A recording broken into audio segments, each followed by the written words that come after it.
coup, je travaille donc en tant que chargé de mission pour les projets numériques, donc dans un CIS donc, du pays voironnais. Donc, dans l'Isère, on comprend 31 communes pour environ 100 000 habitants. Donc là, vous voyez un petit peu les chiffres à l'écran. On aide en moyenne 930 usagers par mois pour un total de 1200 à l'année. On est dans la moyenne des autres services d'aide à domicile avec 82 ans de moyenne d'âge. On fait 176 000 heures à l'année avec la grosse partie APA, 82%, et la répartition des GIR, les deux premiers blocs, GIR 1, GIR 2, 22%, GIR 3 à peu près pareil, et le reste, les GIR 4. Donc, on intervient sur 19 communes de l'agglomération. On a 170 aides à domicile et 18 agents administratifs. On marche en mode façade avec le SIAD, qui a 45 places autorisées et financées, 61 personnes prises en charge au cours de l'année, avec 11 salariés, de 9 aides-soignantes et 2 administratifs. Au total, on partage 34 usagers en commun, entre le SIAD et le SAD. Donc nous, pour quelles raisons on a décidé quel est notre besoin et pourquoi on a décidé de passer sur Dôme, parce qu'on avait besoin de moderniser notre service et proposer, c'est un des principes fondamentaux de la fonction publique, la mutabilité, donc de proposer une plus-value à notre service par rapport au privé, donc un portail qui permette aux familles d'accéder à un espace dédié pour pouvoir communiquer grâce au cahier de vie numérique, de pouvoir aussi consulter les plannings prévisionnels et les plannings aussi réalisés en temps réel, et de pouvoir accéder aux factures, attestations fiscales et une base documentaire qu'on peut remplir au fur et à mesure, notamment les contrats, devis et autres. Donc, on avait besoin de ça. On s'est évidemment, tout le monde l'a vu, la Covid-19 n'a pas aidé la situation. Il fallait lutter contre vraiment l'isolement et la fracture numérique, parce qu'il y a certaines personnes qui étaient complètement isolées. Donc, un outil qui pouvait nous permettre aussi de pouvoir encore continuer à maintenir du lien et à améliorer globalement la prise en charge de l'usager. Donc, on a eu le temps de tester Dôme, puisqu'on l'a testé et déployé courant de 2020. Et on a eu toute l'année 2021 pour le tester. Donc, au départ, c'était sur des secteurs tests, mais même pendant notre test courant 2021, en fait, on a quasiment déployé sur tout le service parce que tout le monde y trouvait de l'intérêt et que tout le monde a voulu vite s'y mettre. Donc, on a déployé et testé pendant une année. À la suite de ce test, on a pérennisé l'outil. Alors, ça nous a pris aussi un petit peu de temps parce qu'en parallèle, sur le département de l'Isère, il y a un autre projet qui était soutenu par l'Isère, qui était Sentinelle et qui faisait un peu concurrence. Donc, du coup, nous, il fallait qu'on puisse avoir des arguments justement pour dire si on voulait pérenniser et que quoi qu'il arrive, par rapport au département, on continuerait à utiliser cet outil. Donc, on l'a pérennisé début 2022. Et donc, au niveau technique, ça s'est passé. Donc, ça, c'est vraiment pour l'intégration de Dôme durant cette année 2021. Ça s'est passé sans aucun problème. La solution est d'une facilité assez déconcertante, que ce soit pour l'administration, vraiment par exemple des codes pour les structures, que ce soit aussi, je pense notamment aux intervenants, on a quand même des aides à domicile qui, pour certaines, ont plus de 50 ans, qui ne sont pas forcément des générations, on va dire, à l'aise avec le numérique. Donc, sur leur smartphone, où elles ont déjà des outils de télégestion, elles ont donc maintenant l'application Dôme qui leur permet donc de pouvoir consulter le dossier de l'usager et notamment, comme Madame Flo en a parlé, de pouvoir communiquer aussi via le cahier de vie. Donc, tout ça, ça s'est fait sans problématique. On a aussi déployé cette année le SIAD, sans problème aussi particulier. Donc, ça s'est fait très, très facilement. L'interopérabilité s'est fait aussi sans problème, puisque nous, en tant que SAD, on n'a pas le même logiciel que SIAD et on a 2 systèmes de télégestion qui sont différents.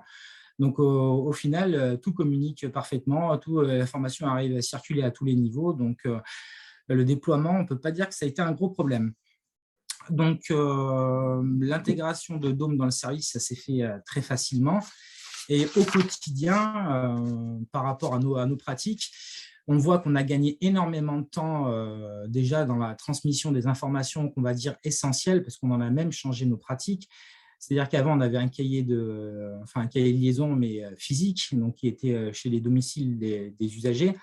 Et maintenant, pour les informations qui sont, on va dire, essentielles, les aides à domicile, elles ont même maintenant la consigne de marquer directement pour les usagers qui ont Dôme, de transmettre les informations importantes qu'elles ont directement dessus. Donc, c'est un outil qui est quand même vraiment très intéressant parce que du coup, tous les partenaires reçoivent directement l'information. Et quand je dis tous les partenaires, donc nous, on a quand même le SIAD, on a évidemment les responsables de secteur, les coordinatrices aussi qui reçoivent l'information, les familles, on a potentiellement en tutelle et autres, même des cabinets infirmiers supplémentaires. Donc, tous ceux qui sont connectés, comme Mme Créo l'a dit, c'est sous réserve évidemment que l'usager donnait son consentement.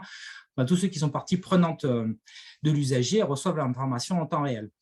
Quelque chose aussi qui est une fonctionnalité que nous, on apprécie beaucoup, c'est que les aides à domicile, donc ça, c'est un paramétrage aussi qui a été fait sur mesure pour notre structure. Les aides à domicile donc, qui interviennent chez un usager, quand elles interviennent dans les 3 jours et qu'il y a une information par une collègue, par exemple, qui s'est passée, je prends un exemple, par exemple, un usager qui est tombé, elles peuvent le marquer et toutes les collègues qui interviennent dans les 3 jours, elles reçoivent automatiquement un SMS avec le contenu du message qui a été mis. Donc, pour tout ce qui est vraiment information importante, c'est du temps réel, c'est du gain de temps, tout le monde est informé. Les collègues, elles reçoivent dans le logiciel métier, elles reçoivent directement nous, ce qu'on appelle des pop-up avec notre logiciel métier. Donc, elles reçoivent tout ça. Donc, on a un gain de temps, transmission d'informations pour tout ce qui est, on va dire, le quotidien, les changements de planning, les souhaits des familles qui, par exemple, veulent aller au restaurant le week-end et que, du coup, ils veulent faire une annulation. C'est tout possible par l'outil. Donc, on y a gagné vraiment beaucoup de temps. On a gagné aussi on va dire, en confort parce que ces systèmes-là, si ce n'est pas, on va dire, opérationnel, c'est quand même compliqué. Mais je prends l'exemple, par exemple, d'un couple qui est aidé et qui ont tous les 2 Dôme. Ce n'est pas forcé que les aides à domicile interviennent pour les 2 membres du couple. Donc, Dôme fait une déclaration de foyer et en fait, que ce soit une aide-soignante ou une aide à domicile, dès l'instant qu'elle marque quelque chose dans le cahier de vie, les autres intervenants qui n'interviennent pas pour cet usager peuvent quand même voir le message et le contenu. Donc, ça aussi, c'est super intéressant. C'est vraiment le partage d'informations au niveau du couple et de la famille se fait vraiment de façon vraiment, je dirais, incroyable parce que c'est le partage d'informations est quand même assez essentiel et c'est surtout le temps qu'on y gagne, quoi. On y gagne aussi quand même beaucoup de temps, c'est pour les factures. Comme Mme Flo l'a dit, on peut envoyer les factures, les attestations fiscales. Nous, chaque année, au mois de mai, c'est un sketch. Tout le monde nous appelle, on a pas reçu l'attestation fiscale. Les usagers qui sont forcément, selon les cas, complètement perdus au niveau des papiers, selon la situation. Là, en tout cas, les familles qui s'occupent des impôts et autres, ils ont tous les attestations, les devis, les contrats. On peut même mettre une base documentaire en fonction du service. Donc, si le SIAD, par exemple, veut mettre des documents qui lui est propre avec des droits de regard, la famille n'accède pas, parce que si c'est des informations confidentielles pour les professionnels, on peut partager tout ça, ça se fait sans difficulté. Donc, très intéressant. On a aussi, nous, des espaces partagés et des sorties culturelles. Donc là, nous, les aides à domicile aussi, elles peuvent prendre des photos et les mettre sur le cahier de vie numérique. Et les familles sont toujours contentes de voir quand même leur famille, de voir des moments qui finalement, normalement, ne sont jamais pris en photo et de voir un peu leur famille à ces moments-là. Donc, nous, tout ça, c'est du plus et ça se fait très facilement. Donc, quand on a évalué Dôme à la fin de l'année 2021, évidemment, tout le monde était enchanté. Et même pour la petite anecdote, on a quand même j'ai fait une petite étude marketing pour savoir si on devait faire payer Dôme aux usagers, rajouter cette prestation en coût du service, juste pour voir si les usagers acceptaient. À 50%, ils étaient prêts à payer pour avoir le service. Ce qui est plutôt un bon signe, puisque normalement, dès qu'il s'agit de faire augmenter le prix d'intervention, normalement, les gens sont quand même assez réticents. Donc, voilà, les gens, ils étaient quand même prêts à limite à payer pour pérenniser l'outil, quoi. Donc, on a déployé, puisque aussi le support est un vrai atout de Dôme. Donc, dès qu'on a des soucis, nous, au niveau du logiciel métier, c'est forcément des fois un petit peu plus long. Là, Dôme, il y a un problème, ils sont support. Que ça soit pour la communication, on a eu tout ce qu'il fallait pour pouvoir après communiquer auprès des usagers, auprès des partenaires, auprès de tous les partenaires qui sont institutionnels ou autres. Donc, on est tout ça. Dès qu'il y a un problème technique pour les usagers, que ce soit des configurations de notifications sur leur smartphone ou autre, Dome prend le relais. Donc, nous, ça nous enlève quand même une épine du pied au niveau technique. Et puis, finalement, on se rend compte qu'il y a quand même peu de problèmes parce qu'on est quand même, normalement, enfin, on sert toujours d'intermédiaire. Hein. Souvent, on nous contacte quand même s'il y a des problèmes.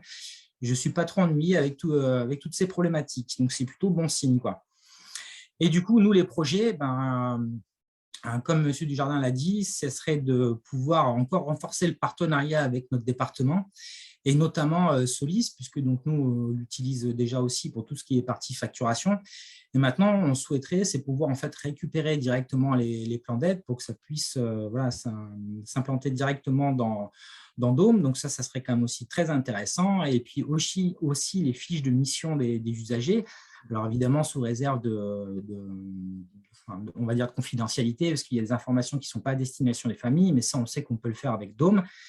Et du coup, tout ça, on souhaite le faire avec le département. Donc, on attend de leur retour pour pouvoir déployer tout ça.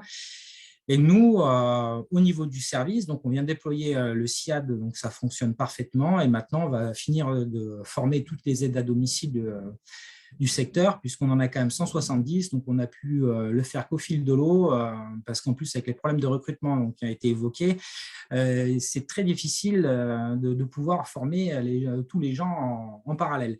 Mais voilà, ça, c'est de notre fait. Hein, mais voilà. Donc, Dome, pour nous, on en est très satisfait et c'est pour ça qu'on a continué à l'utiliser et qu'on le pérennise et que même si le département nous impose un outil, on continuera à l'utiliser à côté.